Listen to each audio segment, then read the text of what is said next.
Wednesday. Somebody goes, did you console your best friend yesterday after their loss? I'm like, my friend Kenny, his soccer team doesn't play till today. Oh, you mean Afton.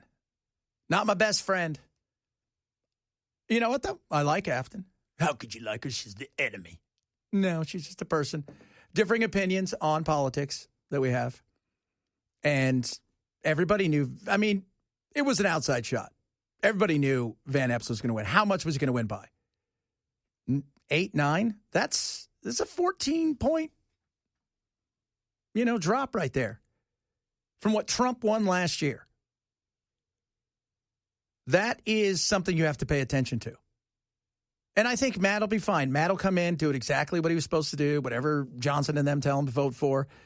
Ken, did you say he may be sworn in the next couple days? I don't know. Is that what I think he said? Which is really weird. Well, he said he could vote as soon as tomorrow. Oh, wow. Man. So that's going to have to happen soon. Yeah, so he'd be sworn in today or tomorrow, unlike Ms. Grijalva. Yeah. If it was up to them, she'd still not be sworn in. Well, it's really cold in the north. We're not going to be able to do anything here in D.C. right now. Yeah. No, a lot of cold weather. A lot of cold, yeah. We got there's coats and jackets and such that you got to. Do you have any of those? You're out there in Tucson. Don't worry about it here. We'll send you your gift cards. Thanks for playing. I reckon they'll get him sworn in ASAP. Yeah, I would assume so. I would. They need it. He was going to win. That person said, no, the one you had in the studio yesterday, the cutest. She's not a commie. God, this is so funny. She's not a commie. All right. She's a progressive. That's it. And no, she raised a ton of money. She knocked on doors. I was even talking to my uncle last night. Super MAGA, right? Like super MAGA. Mostly because he just likes the fact that MAGA busts everybody balls. I don't really, he always jokes, I don't really care about, Trump, but I like the fact that there's that pushback. He goes, but I watched some of that race, Chad. He goes, she was out there knocking on doors every single day. Man, that guy, he played from behind. And it was like, oh, you're going to catch up to me. I better go do something. He goes, you can't do that. You can't. You got to be, you know what? We always talk about all politics is local. Right? I mean, it is. If you're the president, you're running for the presidential, you land in Ohio, it's local there. You better shake hands. You better kiss babies. Right? You come here, whether it's Nashville or Knoxville, you better shake hands. You better make it local. No matter how big it is, you make it local. That's what great politicians do.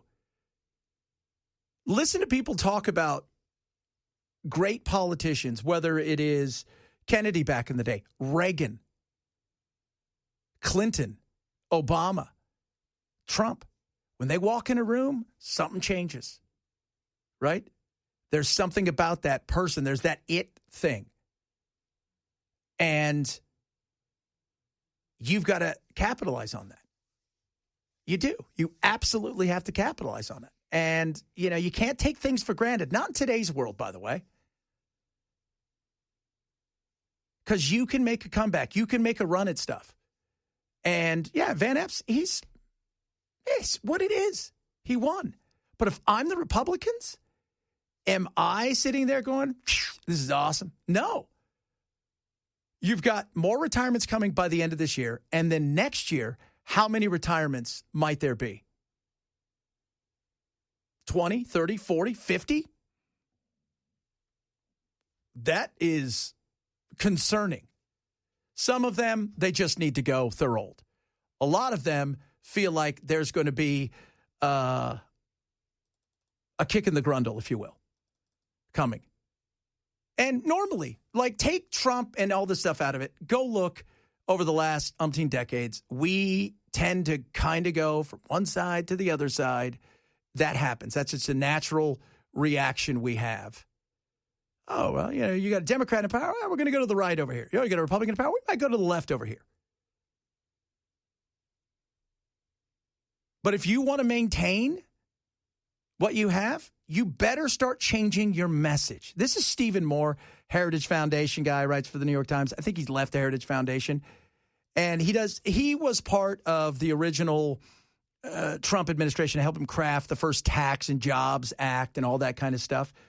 But listen to this right here. When I talk about touching grass, getting out there, meeting the people, talking to them, this right here doesn't help when you say things like this. The first term of Trump, which you're looking at there on the chart, saw enormous gains in income, and especially look at that compared to what happened under Biden, the blue bars. I mean, so Trump families saw a big increase in their incomes under Trump. And by the way, that doesn't even include the value of their 401k plans that went up very considerably, both in Trump's first term and so far in his second term. So far in the first 10 months of this year, the median family income is up by about $1,200. That's after inflation, Lauren. So that means that their wages and salaries have gone up faster than inflation. So to some extent, this affordability crisis is a mythology. People can afford more. And incidentally, we know that, Lauren, because look at what's happening with the amount of money people are spending. Look what happened on Black Friday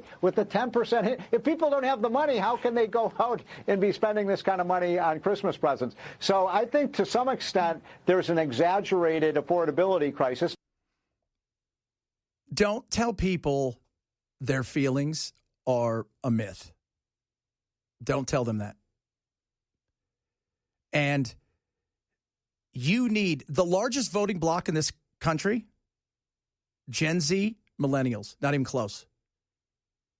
Not even close. 67% of the Black Friday shoppers that were millennials, Gen Z, they were in debt, could barely make any kind of move whatsoever, and they're not spending as much. I'm sorry, Stephen Moore. That's not how you do it. You got to go out and you have to talk to the people about affordability. You have to talk about the things that you're going to do. You have to talk about how you're working to bring it down. You can't just tell. Even Trump yesterday in that thing, he's like, oh, it's a con job. It's not a con job. When you tell people that, you dismiss their feelings that, quite frankly, if you're 65, 70, it's great that your 401k is going up. You're living off of it. Maybe you got a pension, some other things. Your house is paid off. Yeah, that's pretty good. That's pretty good. If you are 32 and you're in debt up to your eyeballs before you've really started your career to you can't even get to the point where you feel like you're underemployed for what you have, and you're watching the world of AI start to take things over, and all of a sudden you look around and you think to yourself, oh, this sucks. Yeah, but your 401k's up. Well, that's great if you're borrowing against it to pay your bills. You can't dismiss people's feelings. And the disconnect, and I get it here when some of you text in, the disconnect. Stop thinking. You got to think in a big picture. Think about tomorrow. Think about the next generation, but also think about the fact that the ones that a lot of you say, oh, they're the worst, or they're awful, or this, that, and the other, they're just whiners. They vote. And they're the largest voting bloc. You know who owns the most wealth? Between Gen X, we have like 25% of wealth. And the baby boomers, which have like 50-some% of the wealth. And millennials have 5%. Nothing for the Gen Z because they're young. They're just starting out. So it's easy when things are great for you to go, well, in my day, or it's a myth. When you go to your bank account, it ain't a myth. You either have or you don't have. That's why. Well, why are you so hard? I'm hard because when you do stuff like this, when you say things like that, you put yourself in a position where you weaken yourself going into midterms, because let me tell you what happens. You lose the midterms and you get blown out in the House. Well, here comes all the investigations and the impeachments. You lose the midterms and you get to a point where things aren't great, and all of a sudden people are thinking you've really just kind of lost the plot and you haven't touched grass and been there for them. The Senate comes into play. And then all of a sudden you look up and you think to yourself, oh, we're in some trouble. You have to craft a message. That's the great thing about Trump. He was great at crafting the message. But the thing about a younger generation is you've got to speak to them where they're at. And where they're at right now is this sucks. Right? I could tell Charlie things suck. She's 10, she's 7, right? She's not getting a vote. In 3 years, I could tell her things are bad, good, or indifferent. Doesn't matter. She'll be 10 then. She's not going to vote for president.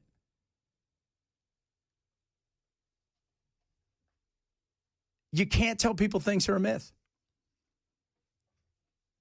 And you have to look at it in a bigger picture way, which is a lot of people just don't do. Right? They think, well, this is my position because this is where I am in life. But you have to look around and go, okay, what about everybody else? Because if things aren't going well there, what happens? Well, then they're going to vote in a different way.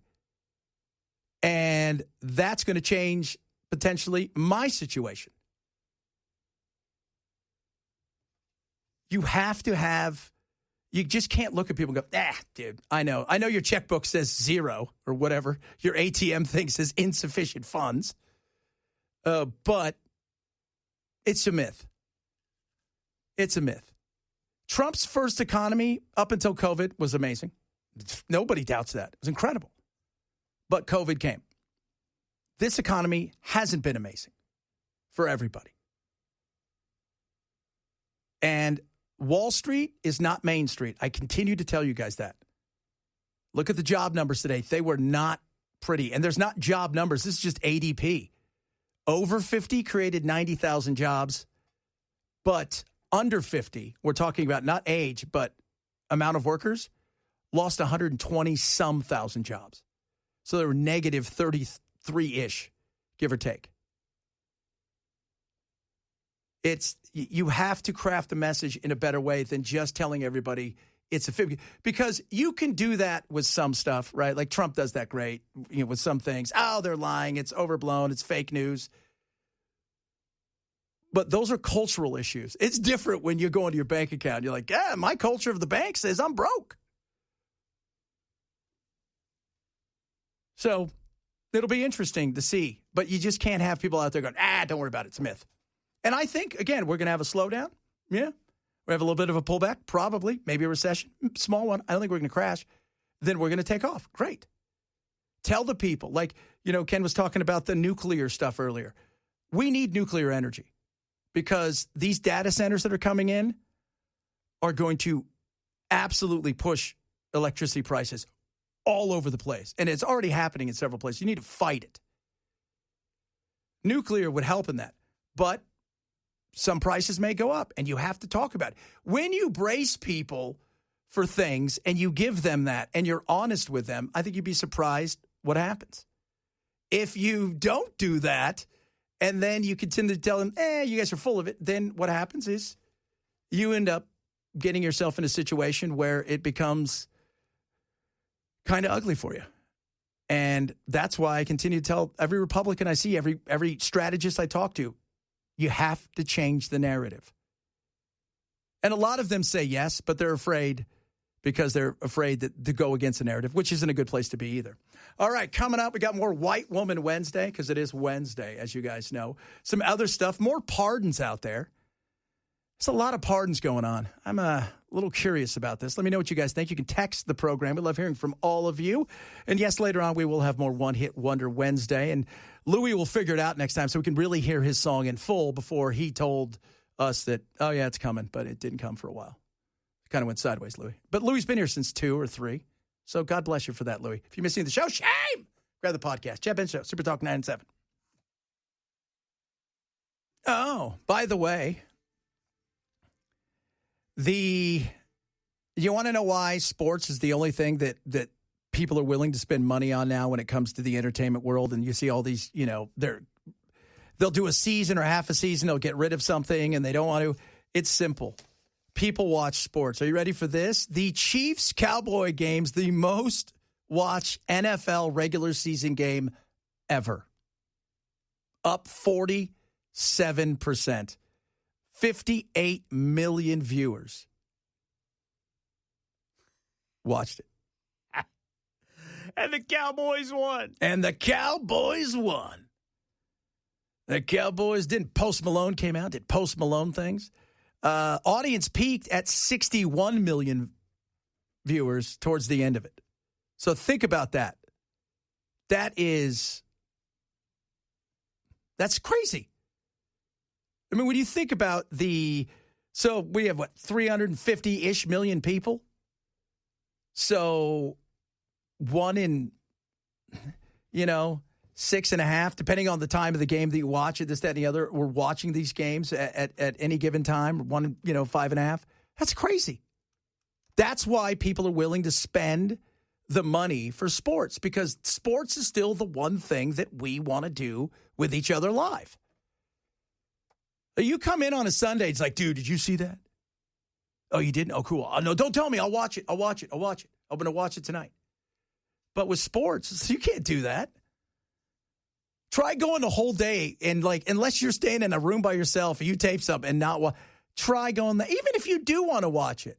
My buddy always tells me, because, we'll watch games sometimes, different times, soccer. He'll go, don't tell me what the score is. I taped it. I haven't heard anything. I don't have my phone on for any alerts or anything. I said, oh, okay. Did you watch it? Yeah. And then he'll go, should I watch it? And I'll tell him, just watch the second half. First half sucks. So think about that. Several of you have texted in.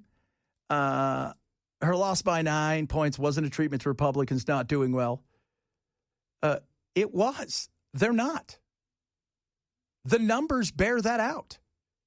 They're not doing well. Again, this is not in. You could say what it is I'm never going to tell you guys. I'm not going to blow smoke up your ass. It's not what I do. Okay, it's just that's ridiculous. I'm going to tell you the truth. Their numbers aren't great. This should have been a walk in a park.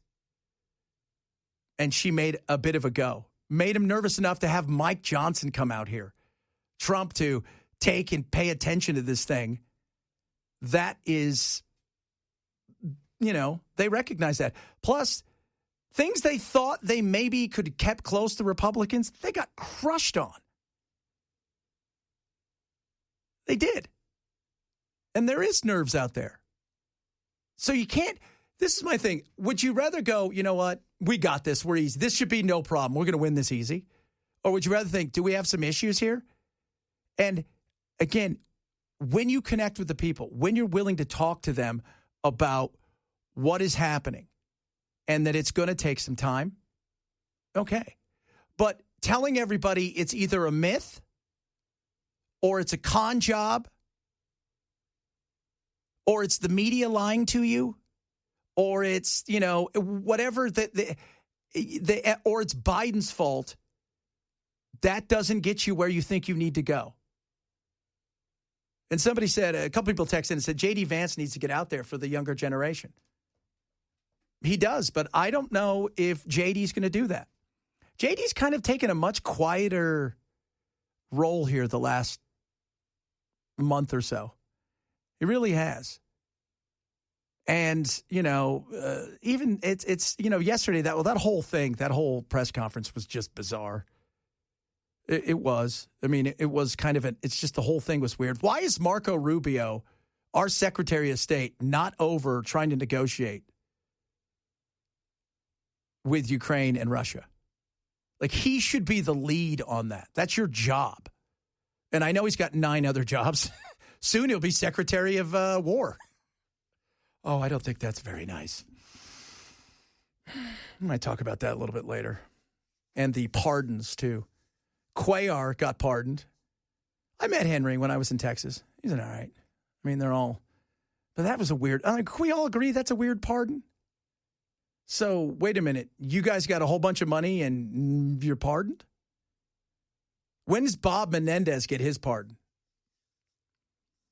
He pardoned a guy last week who ran a Ponzi scheme that was through the roof. And then we'll talk about, we need to talk about the Honduran president, Juan Orlando Hernandez, who, by the way, wasn't like, he was peripherally involved with the drug cartels, but not really. That guy was a major mover and shaker with the Sinaloa cartel, with El Chapo. And Trump pardoned him. Again, you don't find that a little weird? And we're going after Maduro? Again, it's just, we can have these questions. I think it's a fair thing to do. Questioning stuff is not bad, especially when you're doing it because I want the Republicans to do well. I want them to get their heads out of the sand, recognize that they've got to fix the messaging and put this thing on a path where they think they can continue to do well. I don't want them to falter. I don't want the president to falter. But, come on, there's some odd things going on. Shame, shame. All right, coming up, a little White Girl Wednesday. We're also going to talk about the cost of kids' sports, travel sports. Some of you already texted in about that. We're going to talk about that as well. Reach out to us across all of our social media at Chad Benson Show. That's your X, your Insta, my YouTube, and Facebook. And, of course, check out WTN across Twitch. We're on Friendster. We're on Kick. I think you can get us on AOL and all the other things, YouTube and whatnot. It's the Chad Benson Show, Super Talk 997. Do. Bum. Some of you asking why Trump pardoned Crisley of the Crisley Knows Best fame. That is a great question. She really lobbied for that, right? The younger Crisley. I forgot her name. And she was, she lobbied for that. And that's why. I don't know why he pardons. Look, a lot of these people, we kind of know why he pardons, right? They're pouring money into all kinds of things that his sons, this, that, and the other. I mean, let's not pretend, okay? If we can't call out BS when we see it, what good is that? When Trump was asked about the guy he pardoned, the crypto guy, and he's like, I don't know. Who, what? I don't even know who that guy is. Well, why'd you pardon him? And then you find out, his sons have business dealings with him.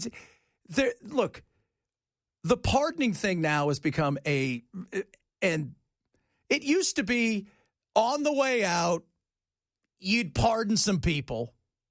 And every once in a while, you'd see some other stuff. But for the most part, that kind of was it. And then Clinton started with Mark Rich. It's like, you guys want to donate stuff to us? Okay. Here's a pardon, which, by the way, he never even used. Never used. Which I found to be fascinating that he didn't. It didn't feel like he could come like today, but I get it. Like, so if he pardoned Eric Snowden, do you think Snowden would take a chance to come back here? I mean, Snowden would. I don't know if he would. Maybe, maybe not. But it's kind of now this weird game of, like Biden and his preemptively pardoning, look, your kid, okay, it's your kid. All of us would go, it's our kid. He's an idiot, whatever. Your brother?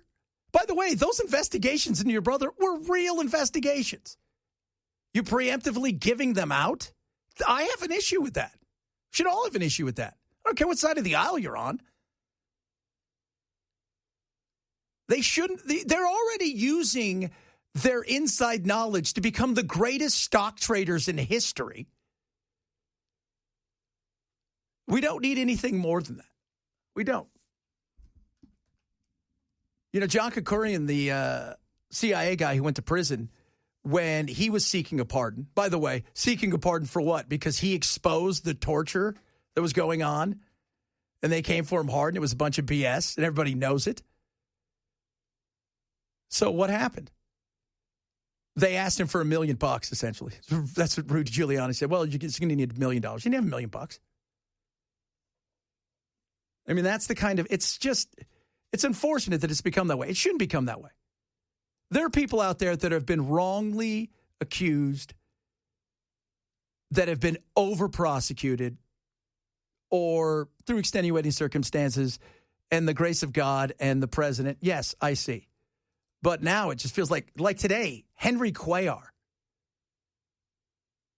Well, he got a lot of money from, like, what? Just, all right, George Santos. Okay, the George Santos thing was kind of like, first of all, I still think that if you voted for George Santos, that's kind of on you, right? That you kind of got what you paid for there. And the fact that nobody did any of the legwork to find out this guy really wasn't an astronaut or the world's greatest volleyball player, that's kind of on you. It is Wednesday. We do White Woman Wednesday. This is Jess. So normally we do Kylie.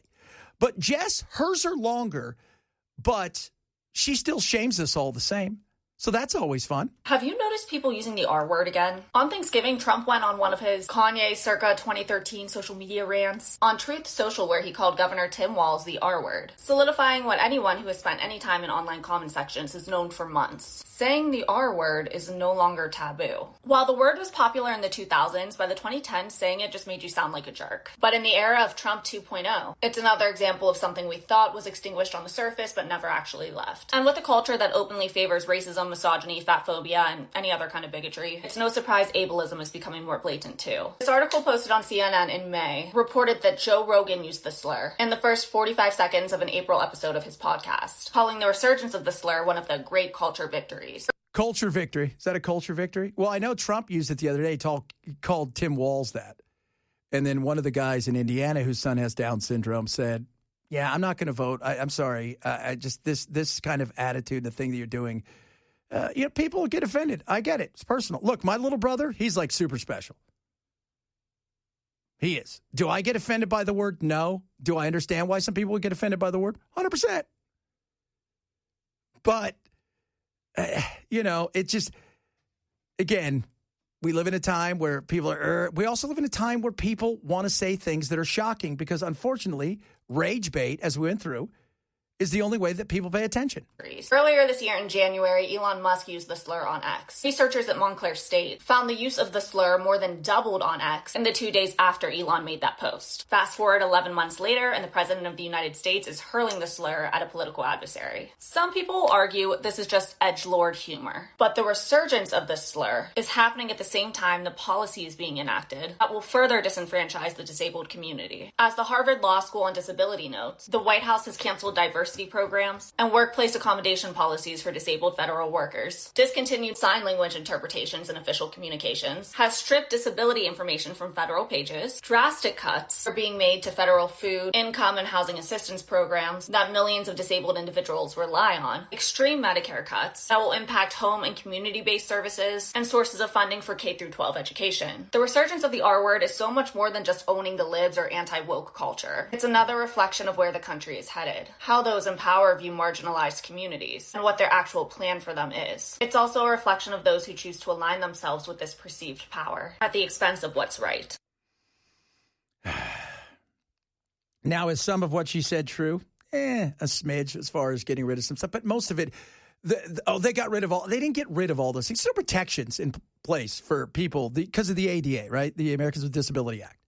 So there's still protections in place. The work restriction from where you get to work from home, they said, no, you can't do that.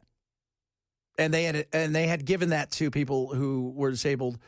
And so, yeah, is that kind of a Richard move? Yeah, I think it is. If you're doing your job and, it's tough for you to get around, especially if you're in a wheelchair or something like that, I would have no problem with that. The sign language interpreter, can we just say, how do I know that you're really a sign language interpreter? I don't know sign language, but I do know every year there's a few of you that pretend to know sign language. And you have the balls enough to go on TV and try to do sign language stuff. Oh, that is awesome, though. Do you guys feel better, though, that the R word and the attacking political opponents, but that right there is a perfect example of rage bait, where you say something outrageous, right? And Trump did that, and he's great at the rage bait. People react. And then they say something outrageous. And then we've got this back and forth. And all the while, none of that helps your bank account. None of that fixes the ACA. And I heard that, Ken was playing Van Epps there. They're not going to have anything, I don't think, before they go on, was it recess? I want to say vacation. But they're going to go out, they're taking their winter break because they work so hard. They're not going to have anything for the ACA. I don't think they're voting on anything. They're going to let the subsidies, which is fine. But if you're not doing anything about it and you have the power to do something about it, but you want to prove the point that Obamacare sucked, we all get it. But you've said for years, you've got something else. What is the something else? Where is the something else? That's what people want to know. Because if you don't come up with something else, and then people see double, triple, quadruple, and several of you text me yesterday. I don't know if any of you guys have looked at what your new insurance rates are. Text the program because we would love to hear. You can also tweet at me at Chad Benson Show. What does it look like for you? Is it no big deal? Is it going to be an issue? A couple of you yesterday said, Chad, you said roll the dice. We're going to roll the dice. That's a frustrating thing.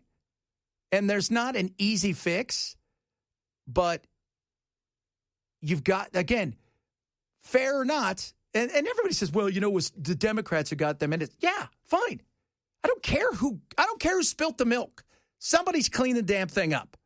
I don't care. It's not about blame or credit. This is one of those things where a fix needs to happen because government got involved. And then the lobbyists got even more involved. And the insurance companies got even more involved. And now it's broke ass like you can't believe. And guess what? People are looking and going, I can't afford that. I can't afford that. I can't. So, I mean, if you go from 500 to 1,000, does that hurt you? If you go from 500 to 2,000, does that hurt you? You're like, eh. If you go from 500 to 2,000, you're going, kids, you better not get hurt. So, yeah, there needs to be, you know, and this is where the Republicans, this is where I look and I go, you guys come in and you put stuff together. You win healthcare, you're going to win so much. If you know, because unfortunately, everybody cares about the credit. But you come in and you say, look, yeah, it's broken, and we've known it, but you're right. We need to have a fix, and we're going to do everything we can. And I don't know if they're going to have anything ready by the end of the year. And that is going to cost a lot of people their health care. And, yeah, it sucks. Yeah, the subsidies were ridiculous. But the average person, guess what? They don't control health care. It's like inflation. You know what we can't do? We can't print money. We also can't control healthcare. So the cost is going to be a situation where you better figure out how to pitch it to the people and get it done. And that's a win. You know, if it matters who wins. Again, I care about the American people. People always ask me, I don't give a rat's ass about sides. I want to know that the American people are getting served properly by the people that we put in power, and that they're doing the best for us and not for themselves. That's what I care about. All the other stuff is noise.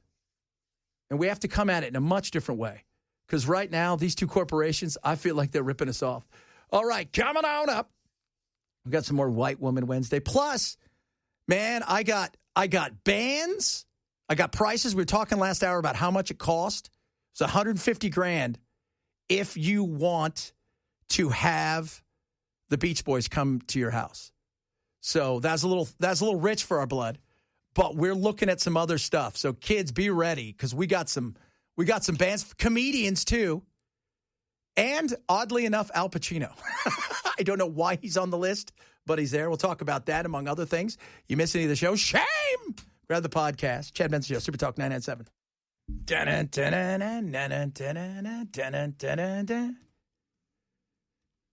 Oh, man. So let's find out what the cost of some rock bands playing in your house. Who would you like to see playing? At my house. Yes.